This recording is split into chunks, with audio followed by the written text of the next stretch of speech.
I'm Bryan Kramer, the author of Shareology and Human to Human H2H. And the worst advice I ever got was you'll never make more than $40,000 a year.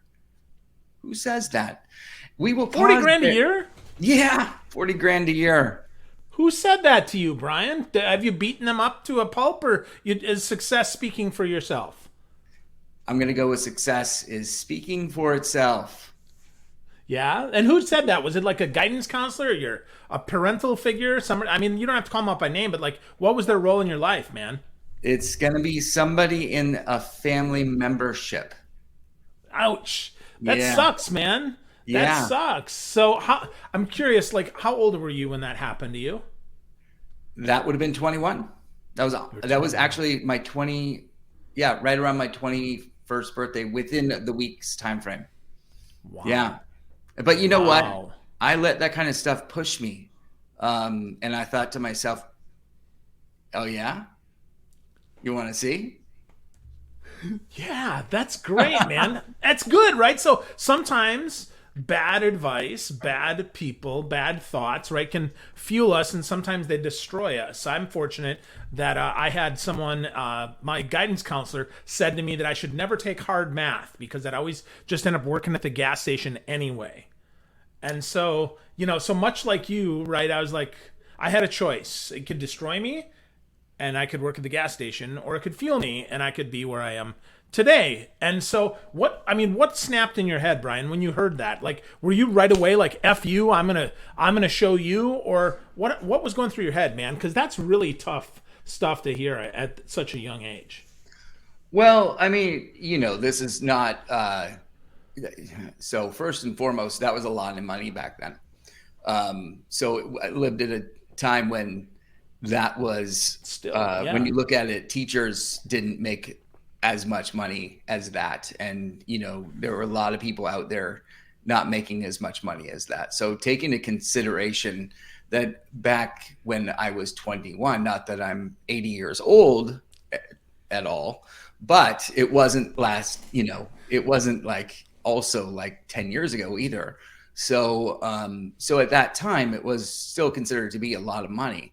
Now, to me, I was like, one day I'm going to own a business. I'm going to own an empire. I'm going to be an entrepreneur. I knew that from the get-go. So to me, it was like, what are you talking about? That's like table stakes. But here's the thing, like now where I stand today is a totally different human being who doesn't believe that money is like what we actually need. I mean, it's not the thing. That's not where I'm at anymore. So that is the me that defined money as the useful tool that I wanted to achieve versus the tool that I needed to use to achieve what I really want. And that's the difference of who I was and who I am. Okay. So when did that change, Brian? Like, what changed you? What turned you into the Bryan Kramer that we know and love now, who is like Mr. Humanity? Oh man, I'll tell you exactly the moment. I'll pinpoint it right down to the second and the day and the moment that it actually happened. Was when I was actually, you would think I was on top of my game. And it was a time when I was riding high and doing my best. And we had to have an agency. We had 3 companies, and everything was going extremely well. We were making more money than we were making a lot of money at the time. And we were a $30 million agency. We had 30 employees. I was traveling 200 days a year. I was speaking. The problem was, Phil, I came home one day in between flights after, lots of speaking. And my 11-year-old son sat me down and he said, Dad, he grabbed me by the hand and he took me up to his bedroom, sat me down. I'm like, oh my God, what is going on? He said, you're fat. You have diabetes, which he knew I did. I just got, the whole family did. And he said, and I don't think you're going to meet your grandchildren. And you're not going to live very long at this rate. And you're missing all my baseball games and my sister's games and all this stuff. And I started to realize that he was right. And I was in tears on the plane the next day realizing what am I doing all this for? And I'm hustling and I'm burning out and I'm not unhealthy. And I had to change. I had to change everything. So I came home from that. I looked at Courtney, my wife. I said, everything has to change except for you and our family. And she looked at me and she goes, whatever it takes, let's do it. And so we did. We restructured everything. We unhustled. I unhustled. I stopped almost everything over 6 months. It took 6 months of transition. Exited everything, and I live my life my way. We worked on the business, not in the business. I didn't travel anymore. I never missed a game again, and that day changed my life. I don't work for money. I work for joy and love and all the things that we talk about all the time. But I really do live for it. And I lost 85 pounds. I ended up losing diabetes, and I lived my life my way. That's awesome, man. Yeah. That's awesome.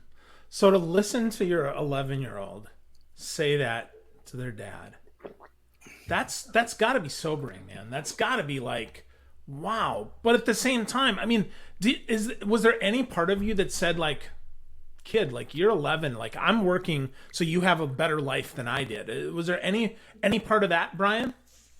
That's who Henry is. Unfortunately or unfortunately, he says stuff that's truth. Kids say stuff that's truth. He taps in a little more. Maybe I'm biased because he's my son, but he just has a knack for that, to say his truth, and it comes from a place of he's just a heart-led leader, and so he said it, and wherever he channeled it, I'm very grateful, and I tell him that all the time. I've said that not only in front of him when I've told this story in front of him to others, and he's heard me say it.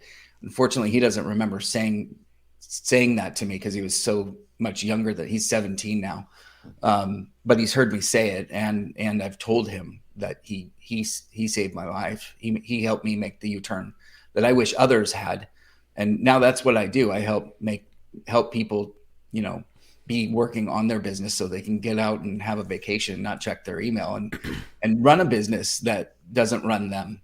That's the way life should be.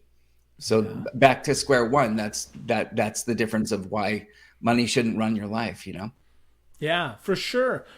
So we want to talk today about, being human though. And that's a pretty human story, Bryan. That's a pretty big deal. And I would, let's say traditionally, the world does not, they doesn't always value the humanity of us guys, right? Sometimes the fact that we're men, we have to be strong. And I'm using strong in air quotes as something that, I mean, yes, we're strong, but it's an and we're human. So how, so as you felt that, I mean, that is a punch right in the heart. How did that, I guess, how did that manifest for you, man, as humanity, right? As somebody that's willing to share that story and being, instead of just, well, here's some great marketing advice. Because when I first met you, I would say, Shareology was your book. And that was where I got to know Bryan Kramer, right? And it's been, 8-10 years now that I've gotten to know your work. And it's certainly, I remember that U-turn. I remember that change in you. But before that, I mean, how did, because you'd written H2H as well, man. I mean, that was still there, right? That was still there. So what changed from that kind of H2H to really, I mean, I would argue maybe straight on humanity, not even human to human, but like straight up, here's a big cup of humanity, take it or leave it. Right. Yeah. What changed is I believe that well, my impact on the world changed. What I believe my impact on the world changed. My original impact of what I wanted was to stand out and in a sea of noise, and that was not the impact that I really wanted. I had to redefine the impact that I really wanted. And I believe that when people redefine their impact, it has a soul-driven change within themselves. And so my my new impact, which has now been my impact for gosh, now five or so years, and it helped me to guide the way into losing whatever the weight, reestablishing my businesses, my way, and helping me to lean into the new, I think, way of working, a healthier way of working is that being human is everyone's competitive advantage. And when you're more human, it actually enhances your business and it stands out in every possible way. When you are that way, it can have profound effects on in marketing, in sales, in the same ways I was still talking about. It's just that the impact I want for the world has changed, and for ourselves individually. So when I'm being human, I feel like that's the impact that I want to serve, and it connects with me, and hopefully it connects with the others that I want to connect with. And if it doesn't, then we don't have an alignment in our impact, and that's just okay. Okay, so align. Okay, so I'm tracking now. So let's talk about that, Brian. Like how does that show up? Like, give me an example of how being human is. It actually shows up. Like how this sounds schlocky, but like, how do you be human? Like, how does that happen? Because that sounds so like esoteric and out Totally. there. But Yeah. give me an example, right? How does Bryan Kramer show up as human? Okay, so let's talk about this in a sales perspective. Not a well, I guess we could talk about it in a Bryan Kramer perspective, but we could also talk about let's take this as an exercise of sales, which I believe, and I think everybody's heard this before. It's, you can sell someone what they'll see that coming a mile away, and I don't think that that's what anybody wants to be is sold.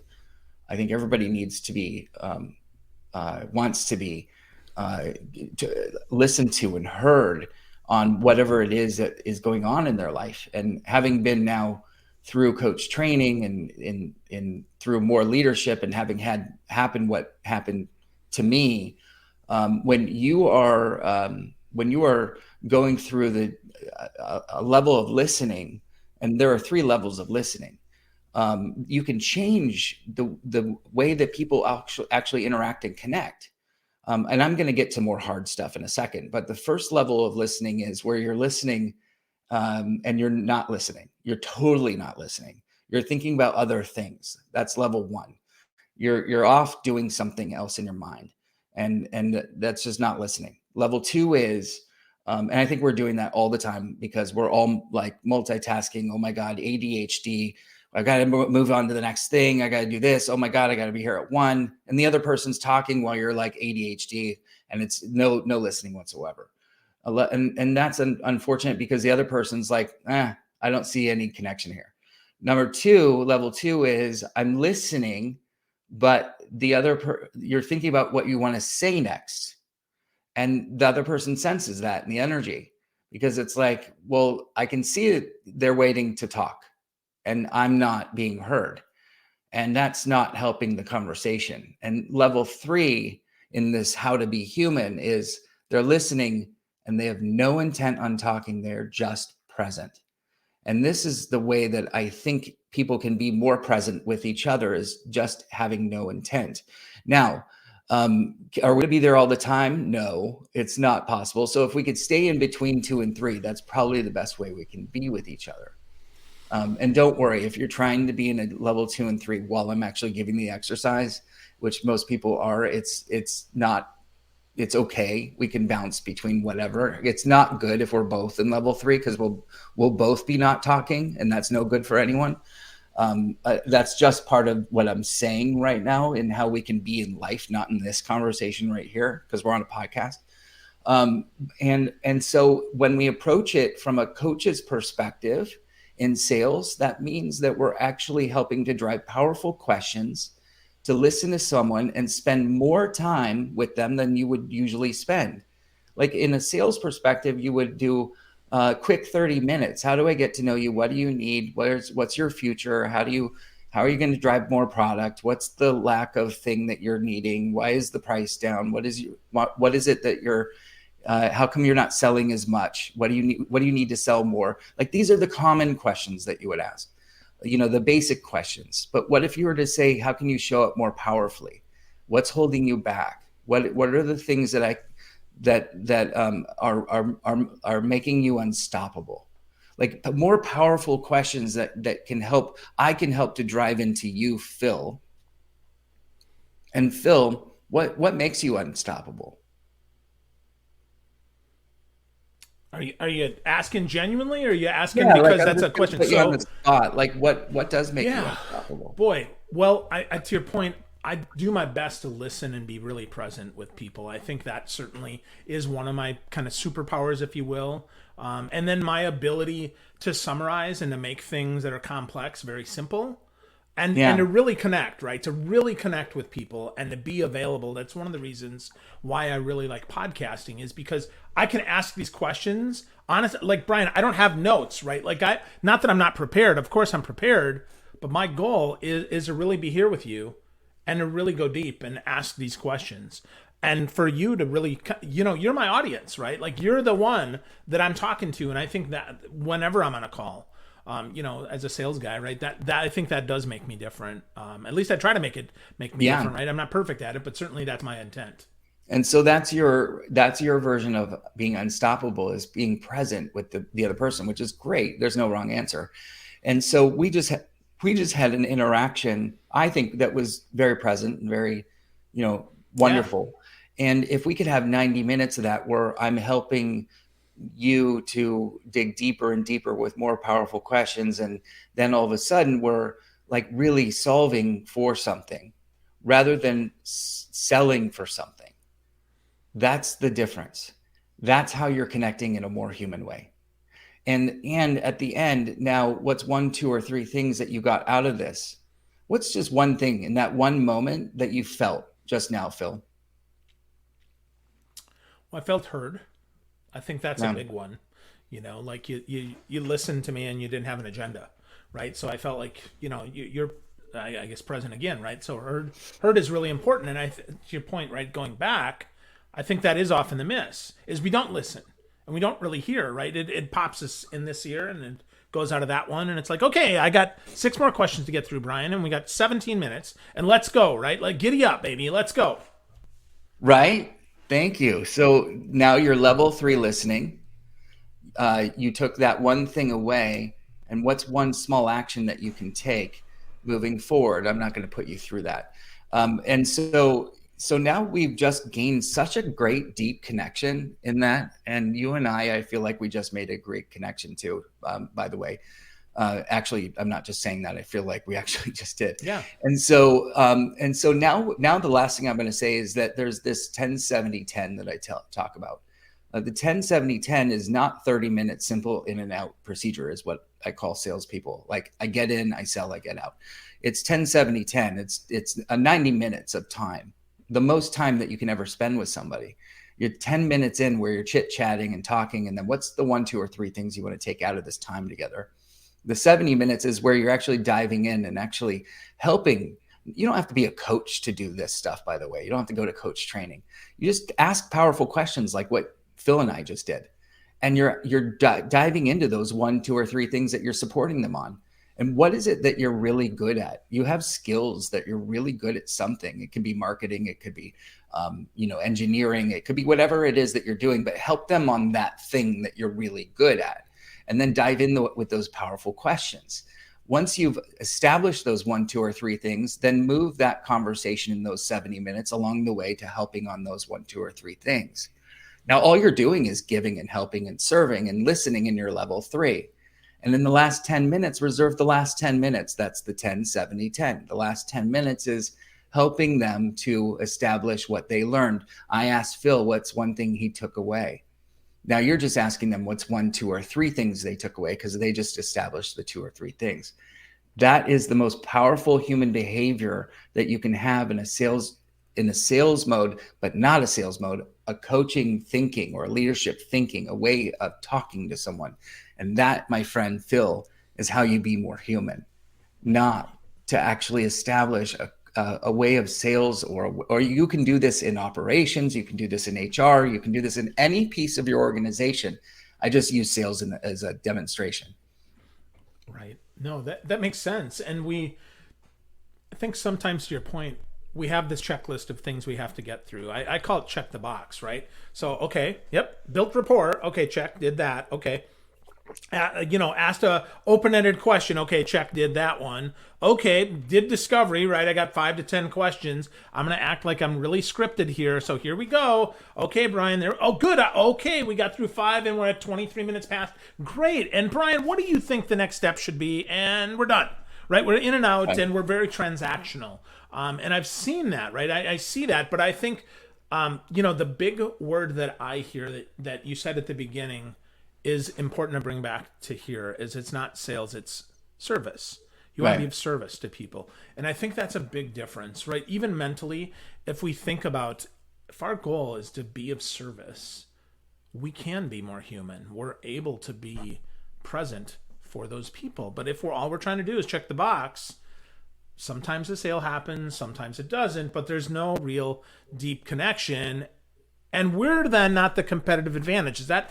Am I tracking with you, Bryan? Am I right on here, or did I take your words and totally fumble them around? No, you're doing a great job. You're doing a great job. I think that it's absolutely right, and not to lose yourself in the process of that, because as you're going through the process, you're going to want to lean in and start to lose yourself in the service. You're like, oh my God, I'm antsy. Like, oh wait, they just said something that I know I can sell them something, like right there. Oh my God, I got it. Like, you just said that, and you're like, no, keep serving.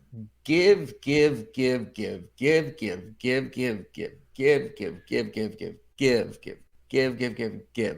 And then maybe get, but if even not, then give. And that's the way to do it, because at that point, you're just going to deepen the relationship. Also, go slow to go fast. This is not, there's no, when I was 15, I was in driver's ed, and we were all in driver's ed at one point in our life. And I was a speed racer. And my driver's ed teacher had the brake pedal on the side of the car, and he would push it all the time because I sped everywhere. And I just couldn't help myself, because I'm like, I get this driving thing. This is easy. I know how to do it. You turn the wheel, you push the gas, you push the brake, you turn the blinkers. It's like easy. I got this. You can't teach me anything else. And I know how to go fast. I can stop. I can brake when I want to. And finally he hits the brake and says, pull over. And I'm like, uh-oh. And he pulls over, and he's this kind of short guy, and he just looks at me and he says, why are you speeding? And I said, well, I don't know. It's just I have a heavy foot. I don't know. And he says, the class is still half hour no matter what. And I'm like, huh. And so I've always told my kids growing up, class still half hour. And I'm like, huh, why are we all in such a rush with the deadlines that we make up for ourselves, and the selling that we do, and the the dates that we make up in ourselves? Class is still a half an hour. Most of the things that we throw out there are dates for ourselves. And so we're burning ourselves out with this. And I think we can take a step back most of the time, unless there's an operating table waiting for us, or death. Class is still half hour.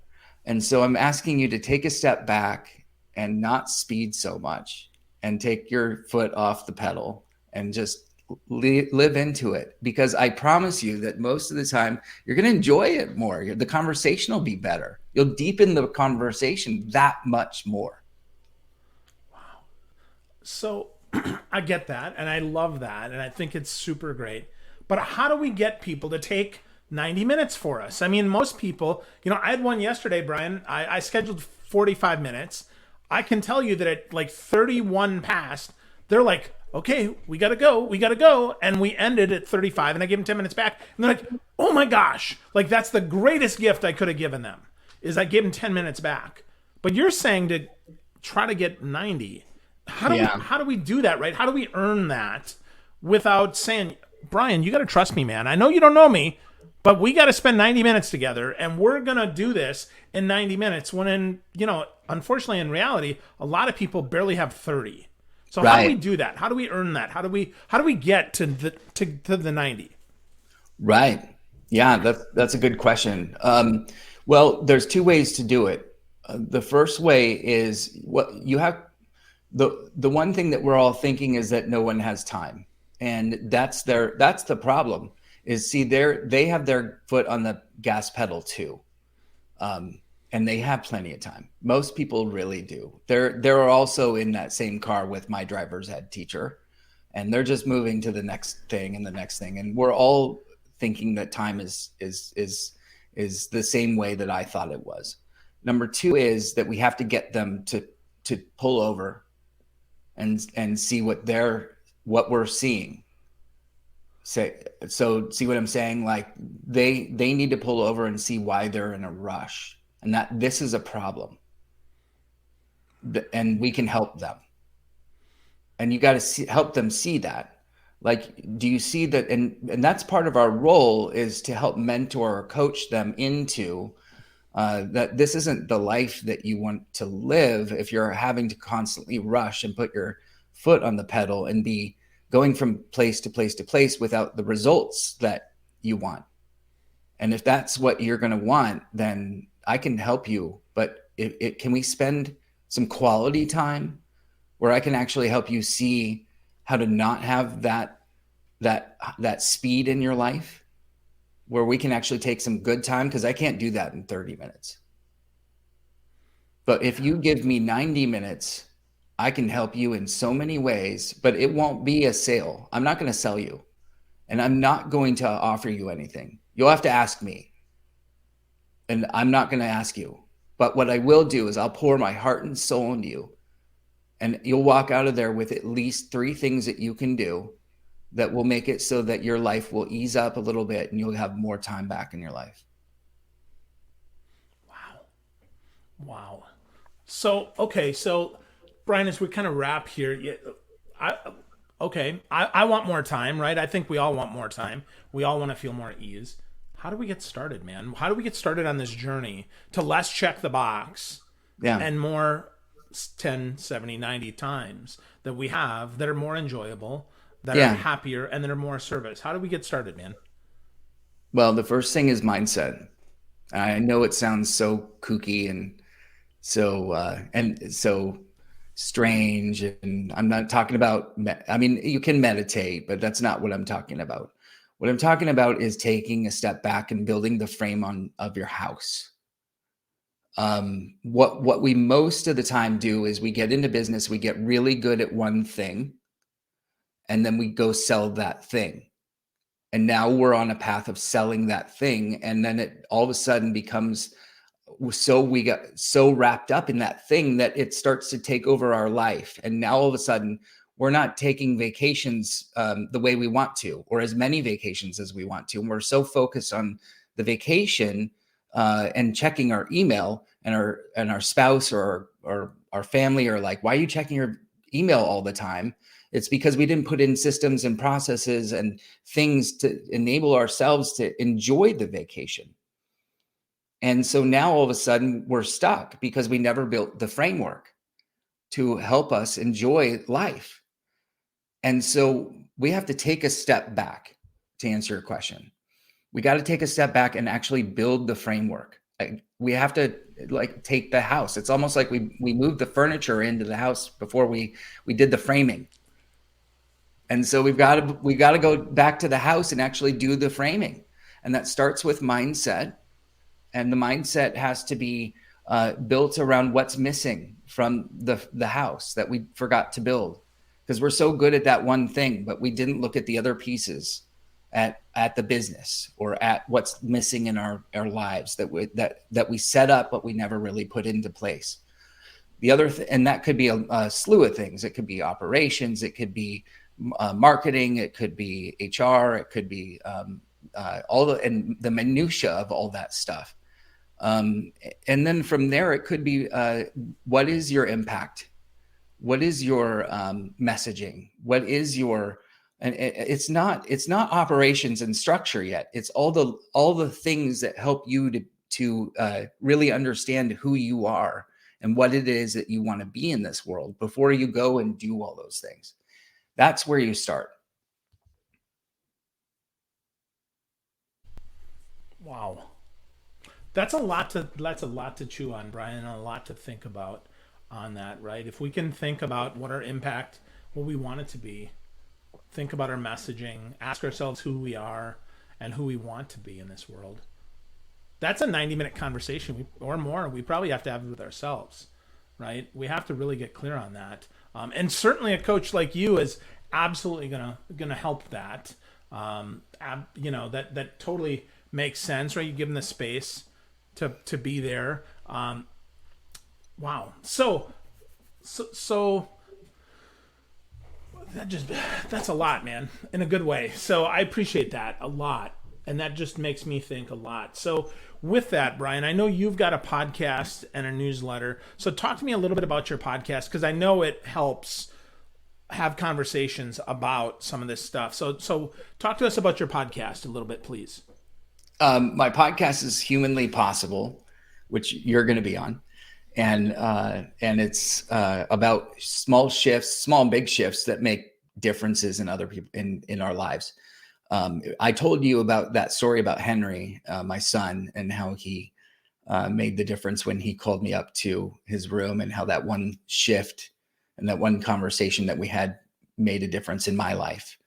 And so we all have that. I think we all can make those too. And they don't have to be big. They can be small shifts. For instance, when I lost 85 pounds, I had lost weight all my whole life and gained it back. I had an issue with weight. I still think I do. I kept it off this time, but it was all one bite at a time and mindset. As much as everyone says, oh, whatever. But I think that, it was also putting in the right team around me, not listening to Facebook people. That's another conversation. So, so I think 1 degree shifts, little shifts can make a big difference. A lot.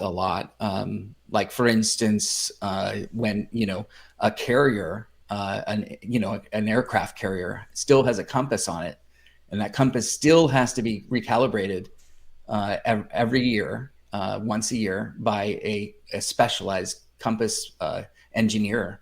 And they're those big round compasses you see in the movies, and they spin, and it's a magnetic compass. You think with all our technology they wouldn't have to do it once a year, but every year, if they didn't do that, it'd be off by 1 degree, which is 277 miles that a ship would be off, which is a lot of ground that a ship would be off if they didn't recalibrate a compass. Think about that 1 degree shift and what that would mean to you if you just did a 1 degree shift, a little shift in your life, and what a 1 degree shift would mean 5 years from now, and what that one thing could mean. And so that's what the podcast is about. I interview people about what is 1 degree that made a difference in your life, both intentionally and unintentionally, and then what is 1 degree that you want to make moving forward. Because we focus on so many big shifts and things that we have to do in our life. And I don't think it has to be that way. I think we can be a little more intentional and easier on ourselves. Yeah. Wow. 1 degree difference. The podcast is Humanly Possible. Bryan, you are a gift, man. If folks want to connect with you, bryankramer.com is the place to go. But Bryan, if you had one favorite social channel that you'd like people to find you on and maybe connect with you and get more of your work, where would that be, man? Oh, my favorite channel. I'd say I hang out in equal amounts on Instagram. That's at Bryan Kramer 1, and LinkedIn. And that's also / I think it's Bryan J. Kramer. And then actually, if you go to H2H growth.com, we have a free video there that you can get on the 3 shifts that will help you to work on your business, not in your business. And you can even schedule a free strategy meeting with me if you want. There you go. Cool. So, folks, if you're listening and you're like, holy crap, I need to get more Bryan Kramer in my life, in my work, in the things I do, go to h2hgrowth.com. Check out Bryan's video. Schedule time with Bryan. Bryan, you really are a gift, my friend, and I really appreciate all that you shared today. You made me think a lot about building my framework and think about impact and what I really want to be in this world, and reminded me that class is still just half an hour. We have that time, and I appreciate you so much, buddy. Thanks, Bryan. Cheers, my friend. Cheers.